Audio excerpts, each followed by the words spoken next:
અમારી વ્રજ વિદ્યાલય મોટી કુકાઓ ખાતે અને લોક વિજ્ઞાન કેન્દ્ર અમરેલી દ્વારા નિલેશભાઈ પાઠક સાહેબના નેતૃત્વ નીચે ઓઝોન દિવસની ખૂબ સરસ ઉજવણી કરવામાં આવી।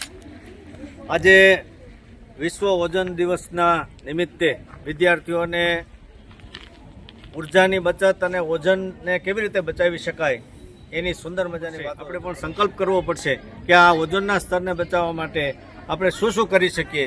તો સૌથી પહેલી વાત છે કે આ જે ધુમાડાઓ છે, વાહનનો ઉપયોગ છે, પ્લાસ્ટિક છે, આ બધાય આપણા ઓઝોનના સ્તરને નુકસાન કરતા તત્વો છે। એનો કેમ સૌથી ઓછામાં ઓછો ઉપયોગ થાય એ પ્રકારનું જીવન આપણે જીવવું છે। અને સાથે સાથે સૌથી વધારેમાં વધારે જો આપણે વૃક્ષો વાવીએ તો આ વૃક્ષો વાવીને પણ આવા ઓઝોનના સ્તરને આપણે બચાવી શકીએ। આજે આપણે સૌએ સંકલ્પ લેવાનો છે કે બધા જ સૌથી વધારે વૃક્ષો વાવીશું, પ્લાસ્ટિકનો ઉપયોગ ટાળીશું, વાહનોનો ઉપયોગ ઓછામાં ઓછો કરવા માટે આપણે પ્રયત્ન। એવું જ આપણા ડૉક્ટર કાનાબાર સાહેબે અમરેલી એક સરસ મજાનો પ્રયોગ આપ્યો હતો કે સન્ડે ઓન સાયકલ, એક દિવસ આપણે સાયકલ ઉપર જ ઉપયોગ કરવાનો કે જેથી કરીને આપણા પેટ્રોલ, ડીઝલ આ બધા વસ્તુ બચે અને એના ધુમાડાથી ઓઝોનને થતું નુકસાન બચે।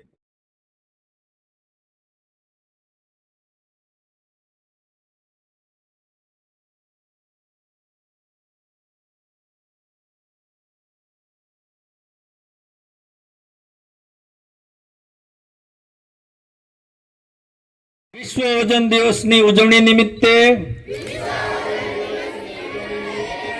અમે પ્રતિજ્ઞા લઈએ છીએ કે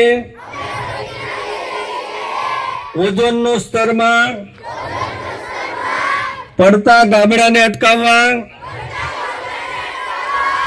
અમે દરરોજ પ્લાસ્ટિકનો ઓછો ઉપયોગ કરીશું, વૃક્ષોનો ઉછેર થાય એવું કરીશું। ઓઝોનના સ્તરને બચાવવા માટે અમે સંકલ્પ લઈએ છીએ। જય હિન્દ, જય જય ગરવી ગુજરાત।